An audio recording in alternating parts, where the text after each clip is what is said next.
Blanche. You are stuck in this house.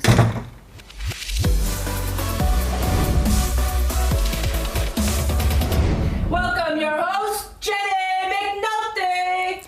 Hello, everyone, and welcome to your house. Hi, I'm Jennie McNulty. This is the InHouse Comedy Chat.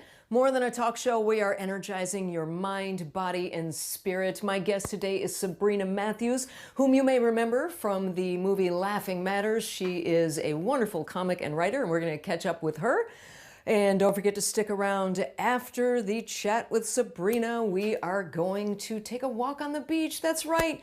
We leave the lovely confines of Cher's house here, who has been so wonderful. She's actually in Las Vegas for the weekend for Easter, so she won't be with us, but she's, as always, letting us use the place. So we're going to leave here, go down on the beach, and this is going to be the day that you stand up and walk with me and get some exercise in. And while we do that, I'm going to tell you about my False Start Friday. That's right. I've got really important news to tell you, something that I should have corrected long ago.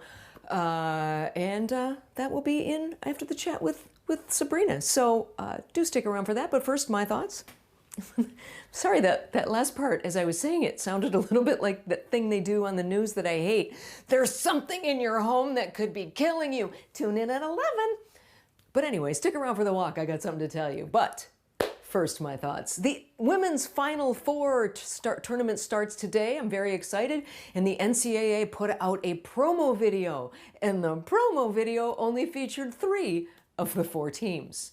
But they left Arizona out. Of course, they have corrected it and put it out. But I mean, come on. First of all, they give them one little weight stack and don't treat them well. This is apparently, as far as women are concerned, the NCAA stands for not concerned at all. And of course, the right side has been saying for months now that we've got a crazy person living in the White House. And you guys, you know what? I'm starting to agree. But it isn't Joe, it's Jill. Did you guys hear about her pranks? Apparently yesterday for April Fools, she was on Air Force One with a bunch of media and donned a wig and served everybody ice cream and no one noticed, and then she took off the wig and went, April Fools.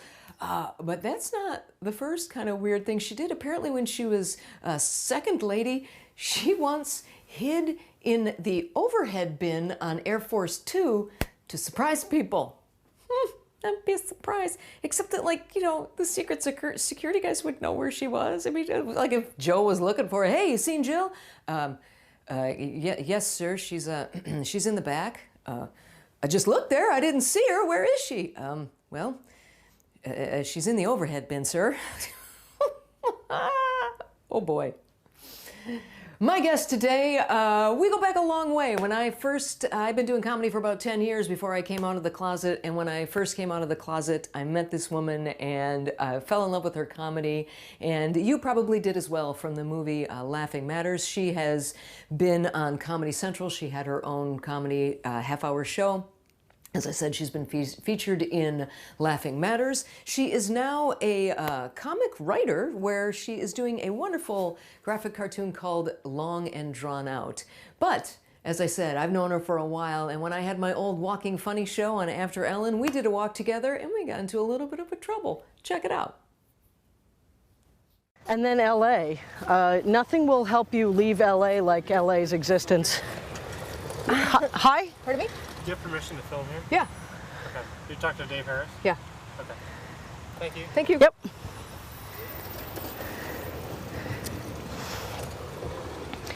Oh my God, that so has to be in the program. Did you talk to Dave Harris? Wow, you must be CIA. You're a genius. Clue who Dave Harris is, so we're going to keep this one quick. You might see the last half of Walking Funny with from a different location because I don't really know Dave Harris. I've never talked to Dave Harris. I lied right there. The first half is Walking Funny with Sabrina Matthews. The second half is Sitting Quietly on the Other Side of the Bars from Sabrina Matthews. I think they'd put us in the same cell. Almost getting kicked off. Ladies and gentlemen, Sabrina Matthews. How you doing?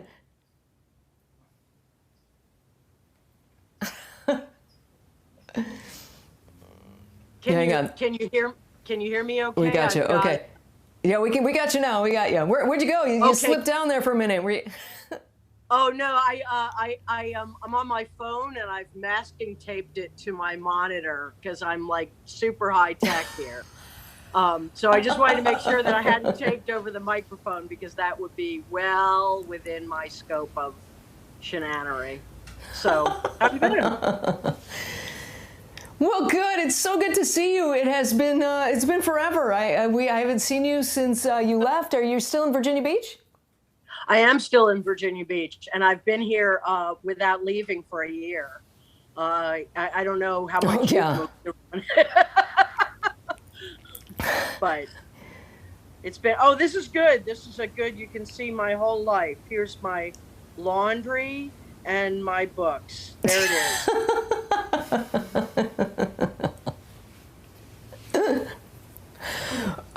So you're in Virginia Beach now. You quit doing stand-up. You were an amazing stand-up. As I said, I met you when I first came out of the closet. I really loved your work. I thought you were to me just so brave, and you were out there. When actually did you come out as a stand-up? Would you come out on stage as gay, as a stand-up, or were you immediately? I never wasn't out. Where did you and I meet? That's so terrible. But would you remind me? Boy, somewhere in LA. Honestly, I don't know. It might have been in the Ha Ha Cafe or an improv show. I really don't know, but I know it was at a comedy club somewhere, and I was like, wow, because I really love your humor, and you were just so like, you made gay just seem so normal and so whatever, and the way the audiences responded to you, you were very inspirational to me, actually. Well, thank you very much for saying so. And I think we all, there was a bunch of us, Scott Silverman and I probably almost exactly the same time. Scott Capurro, Marilyn Pittman, Karen Ripley, Margaret Gomez. I know I'm forgetting people, Tom Amiano. Anyway, there was a club in San Francisco called Josie's Cabaret and Juice Joint, and it was like a brunch club during the day and a show club at night. And the guy who ran it, Donald Montwell, had this. He had this plan. He was going to teach. He was going to create a space where gay comics could be openly gay, get really professional, and then go out and work in the straight clubs. And we just did it. And we were like, we're on a mission. And the whole time I was like, I just kind of did it. It was the strangest thing, because there are things in life that you do, and the whole time you're doing it, you're thinking about it. But with Donald's idea, it was almost like I got on a Disney ride, or any ride, except Disney, you're pretty sure you're going to survive the ride. And so like I got on stage, people laughed. It was awesome. The first time I did a Saturday night, he handed me money. I didn't even know I was going to get paid. I thought you did it for free unless you were like Seinfeld. You know what I mean? I didn't understand that there was a whole like realm of, professional stuff between, telling jokes to drunks that don't laugh at some open mic and being ridiculously famous. And so I did this Saturday night, and he gave me money, and then he said, never take another gig without asking how much you're going to be paid. And it was like there was a sound operator in my head. I heard, never forget to ask whether you're going to be paid. And it really, I remember it. And I was like, I can make money doing this. And I as soon as I could scrape by, goodbye day job. And, and I took that actual cash and I got my first tattoo. And it was, but after that, it was just like, and I didn't think all the time, oh, I'm doing what Donald told me to do. I was just like, this is awesome. And then 20 years later, after 20 years of comedy and being pretty successful with it, I look back and I was like, holy crap, that was exactly what he wanted me to do. By then he had died. That was very sad. But he was a crafty activist. So that's a long story about a short answer. But you know what, though? I'm so glad you told it, because like Karen Williams referenced it the other day, and she referenced Josie's, and other comics, Betsy Salkind had referenced Josie's, and I knew that it was this club up in San Francisco, but I didn't realize the history of that it was like set to be that's really awesome. So were you already starting comedy then at that point, or did you just start it because of this gay club? I did it on a dare. Margaret Cho actually was a big, is someone else who should, I think, be mentioned hand in glove with Josie's. and she's, I love Margaret. She's lovely.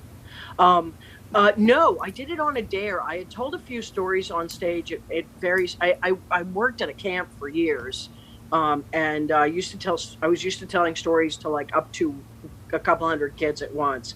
And then I told stories at a talent show, and a friend of mine who lived in San Francisco was like, these friends of mine, they said, you should be a stand-up comic. You should try it. And I was like, oh, I couldn't do that.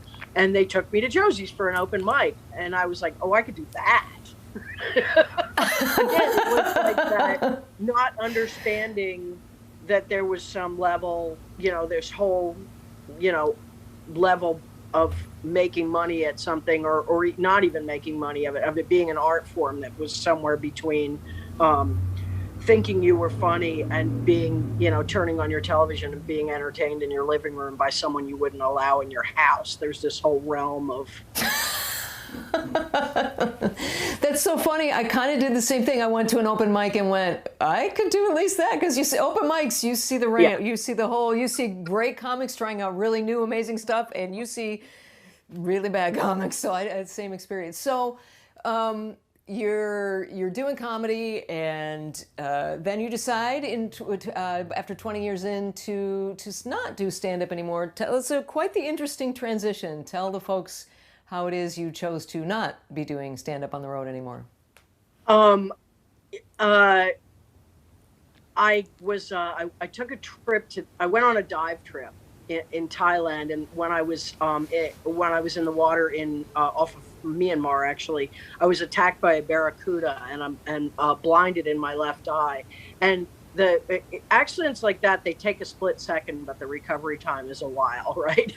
And I had some surgeries to try to restore my vision.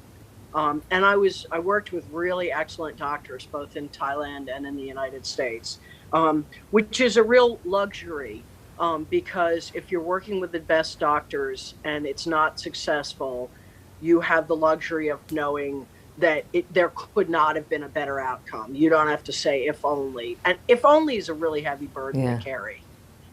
Whatever the rest of that sentence is, it's a heavy burden, and it's nice to be relieved of it. But after all those surgeries, I was living with my mother, and that really decimated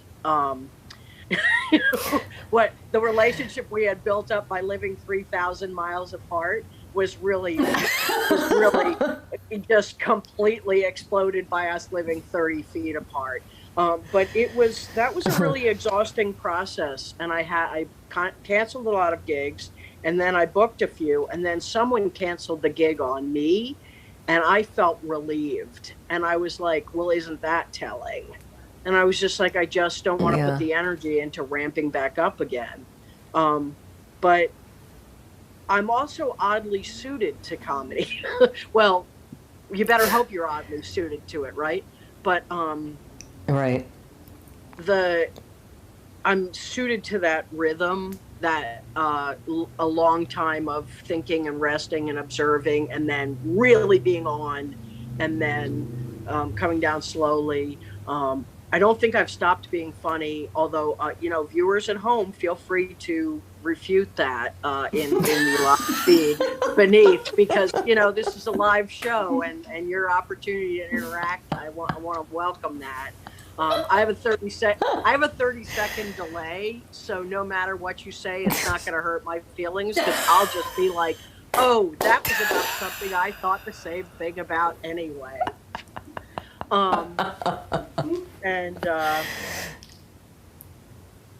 What, I forgot what I was saying. When I was young, I thought old would happen. I thought I would get to 80 and then I would be old. I didn't realize it would be this gradual slipping down process. I'm 56. I can't remember what I was talking about. Blah, blah, blah.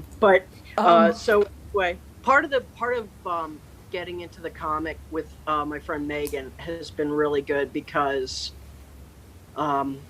it allows me to express myself openly, artistically. And people say, are you going to go back on the road? And I never quite say no. Well, I good. say, Pulling don't out think hope. So let's show you and I can chat here. You mentioned it briefly. You are now doing comics. You are the writer behind the comics, and your friend is the illustrator. So you've started this comic strip, long and drawn out. So we'll show one. We've got a couple of them there. We'll show the workout one, being as I'm all about the exercise thing. So we'll show your comic workout, and I can. We could talk a little bit about like does she come up with the drawings first or the ideas, or do So it comes out almost identically every time, and the original idea was for me to for her to draw some of my jokes, and we do that, but we do it about, honestly, one of my jokes makes it into a comic about once a month because there's so much other stuff going on. There's a frame there. Anyway, there's so much other stuff going on, and I guess that's kind of the three best that we chose. So Workout was our debut. It was the beginning of our relationship together. First of all, I think her art is just mind-bendingly good. And to see things visualized, even if the punchline is in the same place or with the same word, it's completely different. And so that became interactive. And so the Workout was the first one we did. And she's also a young queer, and she's got like a young queer sensibility of, like that joke originally, there's a thing in there where I say, oh, the men are pressing 40 bajillion pounds and the women are pressing twice that. And we immediately decided we do not want to portray binary gender. We do not want to play into stereotypes. So we had this whole conversation, and we came up with butches and queens, because the joke only works as a binary. And that was like a really neat introduction to what our relationship was going to be. We will do the joke, and there are jokes that she's like, I'm not comfortable with that because I think that relies on a stereotype. And sometimes I come back and I say, no, it actually relies on this other thing. And she's like, oh, I get it now. And so she draws it to make sure that comes out. And another time she'll say, I feel like that epitomizes this other stereotype. And I'll be like, you know what? It is too close to that stereotype, and we're not going to be stereotypical. So let's do it. And I'll talk a little bit about that when you get. Go ahead. It's so funny because you mentioned that when I saw the comic myself, and I was, and you show the butch woman in there, and then when you have the guy lifting even more, I'm like, that's cool. That's not that part of that comic really spoke to me. So that's a really interesting observation that you guys had. We've got a couple other ones. Thank you for saying. We've got. Thank you for saying that spoke to you, because it was really an important, even though it's just the first strip and just us starting out, it was really important. And working with her is always an eye opener. Talking about Josie's and then you seeing me to work with a young queer in their 20s that has benefited from the arc of society bending towards queerness being awesome. Is both rewarding and eye-opening, because one, I look at her and I go, yes, whatever we did was worth it. And then on the other hand, I feel like, and now she's going to push me further. Thank you. Because thank you. Yeah, you always have really been on the edge of things, but I always liked it that it was a very sensible portrayal whenever you dealt with issues. So we've got another couple of comics there. We have Queasy Liberal, so we can show the audience, and they could take a peek here at Queasy Liberal. I've just taken these and put them in video form. So this one, I picked that one because that was the first one that I wrote specifically for the comic. That was the first joke I wrote for the comic, because I suddenly realized I wrote this joke, and that was when I started understanding how strong what visuals could do. You know, even though it's a talking voice, it's not an animated voice. You could never do this as a joke on stage. By the time you were done explaining it, it wouldn't be funny anymore. It'd be like, you know, reading Pride and Prejudice, and then there's a really good gag at the end. You wouldn't think of it as a joke. And I know you're going to ask me later what motivates me, because you warned me, and you tend to ask people that. But I'm going to jump ahead and answer that now. I wrote this while I was walking on the beach with my dog. I walk with my dog every day, and it gets me out. It gets fresh air in my lungs. And sometimes I'm thinking about society and getting angry, or sometimes I'm just really soaking in the air, and creative stuff comes in. And I wrote this walking on the beach, and I blew Megan's phone up. I was about a half a mile from my house, and I was like, I wrote a joke just for the comic.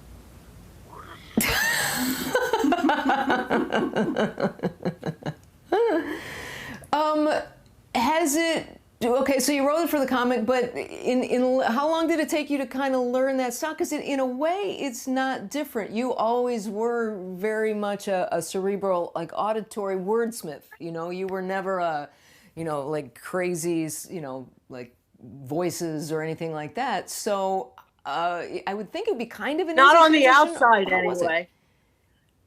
Yeah, right, exactly, on stage. And by the way, thank you for calling me a wordsmith. Does my head still fit in frame? Because, you know, I'd rather be called a wordsmith than be told my ass looks good in my jeans every minute of every day of my life. You call me a wordsmith once a year, and I am restored. Well, there you go. No,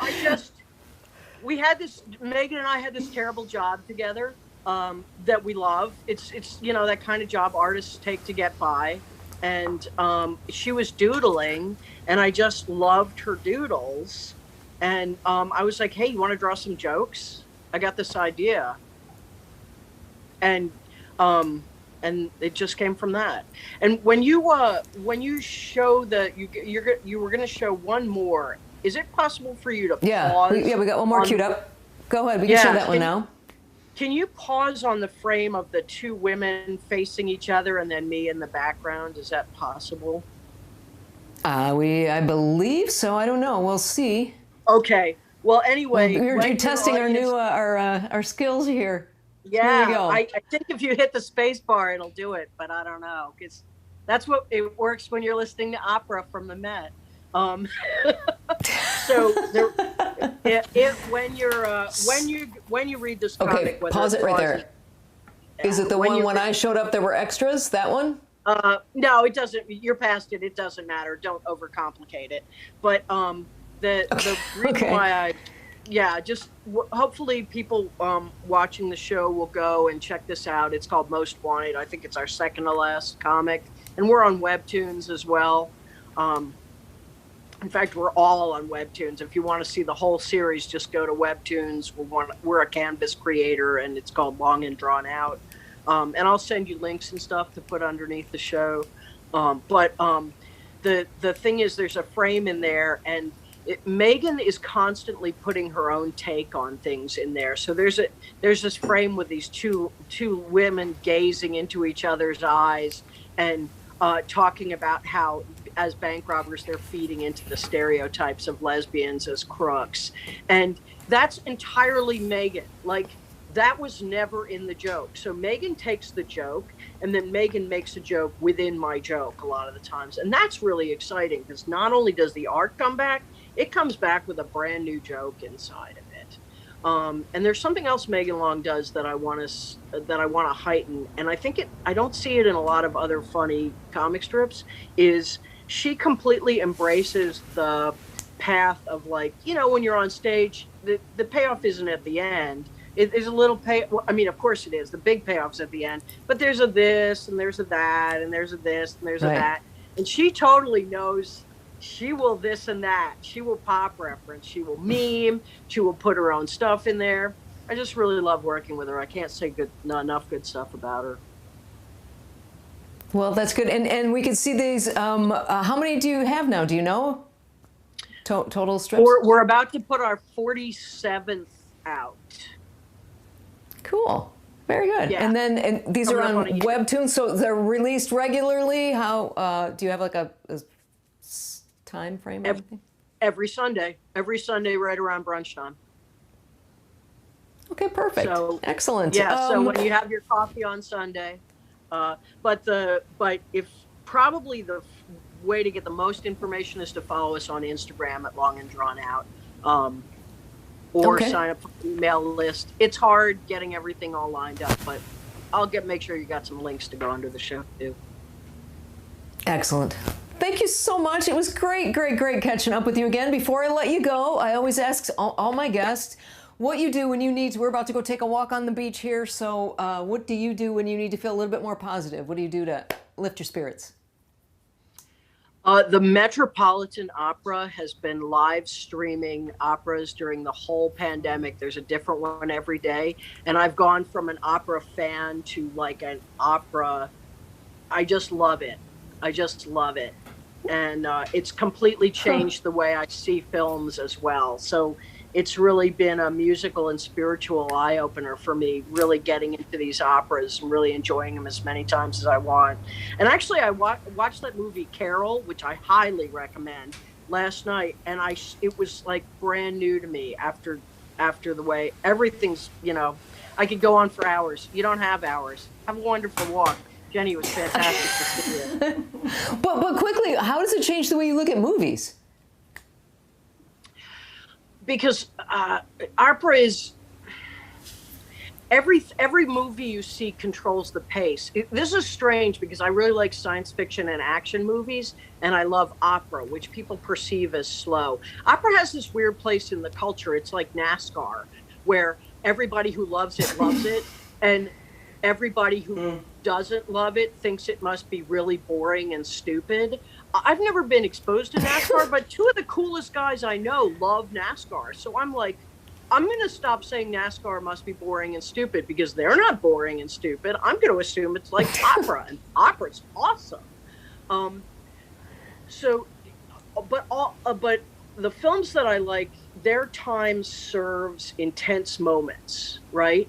And so does opera, but the moments are emotional. So opera might extend a moment so that you could really understand all of the emotion in it, or a lot of times it'll have a bunch of emotion and stuff woven together, and then there will be a moment, a heart, where the whole thing turns on its head, or you come to understand this fine pressure point of what's going on. And it's the music embraces it, and the moment embraces it, and the performers embrace it. And then the rest is the result. And then that expands out again. And it's whole expansion, compression, and the music is gorgeous, and the acting is fantastic. And I've seen a lot of these people live and even met a few of them waiting backstage. So just to get so involved in it over and over again, I really, really love it. Have me back sometime and I'll give you an opera primer so that, or have Billy and Glenn on. They can give you a NASCAR primer. Anyway, it changes the way I see films because now I'm looking at that structure more. Cool. As always, it's been, God, I don't know how many years, my friend, but it's such a pleasure to catch back up with you again. Everybody, please do check out Sabrina Matthews. I guarantee you she will tickle your funny bone and probably make you think as well. So thank you so much for spending time with us, Sabrina. Take care of yourself, and we'll see you soon. Thanks for having me. It's great to see you, Jennie. Have a good walk. Bye-bye. Thanks. Alrighty, so we're going to take that walk. You guys go get your shoes on, and I will bring you the beach. And in the meantime, as many of you out there will be celebrating Easter this weekend, I have a message from the Easter Bunny. The real Easter Bunny, Patricia. Check it out. Hi, I'm Patricia Cottontail, and I was so inspired by last month's Women's History Month that I am coming clean on something. It has been me all these years, not my brother Peter. My brother Peter has done nothing but sit on his two big back legs every single Easter. It has been me hopping down all of your bunny trails with chocolate reproductions of us. In fact, I actually drew the model for the very first chocolate bunny. And actually, okay, he added the bow tie, but whatever. Anyway, from this Easter forward, would you please sing the revised, more accurate version of Here Comes Patty Cottontail? Actually, if we should meet, I prefer Patricia, but, you know, Patty fits the song better. So have a great weekend. I gotta run, or hop. Anyway, bye. Who knew? It's been her all along. You know what? We should have known. All right, you guys ready to take a walk on this fine Good Friday? Come on, get up out of your chair, get off the couch, get out of bed. Let's get some motion in, shall we? Let's move. And let me reach over here on my little beach chair. I have something I want to show you. You know, all of this time, I should have been telling you guys, if you're doing this in the house, if you're walking with me, which I know you are, right? And if you're not, come on, get up right now. They're saying there's actually been a rash of people who are doing a little more heavy duty than walking, but doing a lot of exercise at home without shoes on. And I must admit, I have been doing almost all of these shows in these slightly less than supportive, wonderful kitten slippers. But apparently, that can hurt your feet. So let me put them, I don't want them to get washed away in the ocean here. So if you are going to walk around the house a lot, like the 20 minutes like I have been suggesting, it's probably a good idea that you do wear supportive shoes. And when I have given speeches and things before on athletics and whatnot, the question I get a lot is, what's the best kind of athletic footwear? What is the best brand? What is it? Let me tell you, the best kind of supportive athletic shoe is the one that you find most comfortable. They all have, if you've got a specific injury, your ankles rotate one way or the other, then you might want to talk to the shoe salesman and try to get one that specifically supports your issue. But mainly, everybody's feet are different, and every shoe is different. So some shoes are going to feel better to you. They're going to offer you more support, and whichever one feels the best and gives you the most support. And at least what I assume to be many of your ages, including my own, you can feel it if you're not wearing good shoes after a while in your knees and your back. It's kind of a chain all the way up. So get yourself some good supportive shoes because we're going to walk. So to that end, I'm going to tell you guys a little history about Chucks. There's a certain fantastic lady in the White House now, or in the junior house there. I forget the name of the place that the vice president lives in, but she made her Chucks pretty famous. So here is a history of Chuck Taylors. And while you're watching this, I want you to walk a little bit faster, okay? So pick up your pace, walk a little faster, and check out the interesting history of Chucks.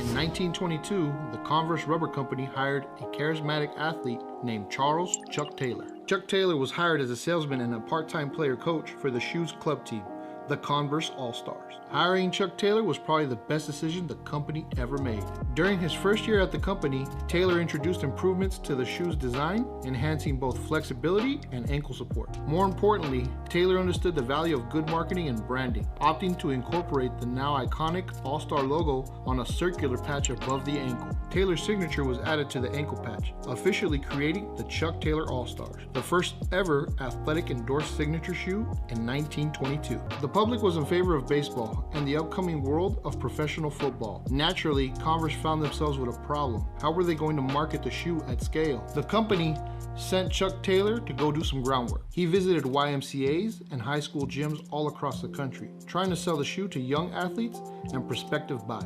The shoe's popularity, however, was not limited to basketball, eventually becoming the official shoe of the Olympics from 1936 to 1968. Even the armed forces chose All-Stars as its official athletic training shoes throughout World War II. They acknowledged the technical innovation of Converse All-Stars. Post-World War II, the Converse All-Stars were the sneaker of choice for the American public. It became the most sought-after shoe in athletics. By the 1960s, Converse controlled nearly 80% of the basketball footwear market, with 90% of professional and college basketball players wearing the All-Star.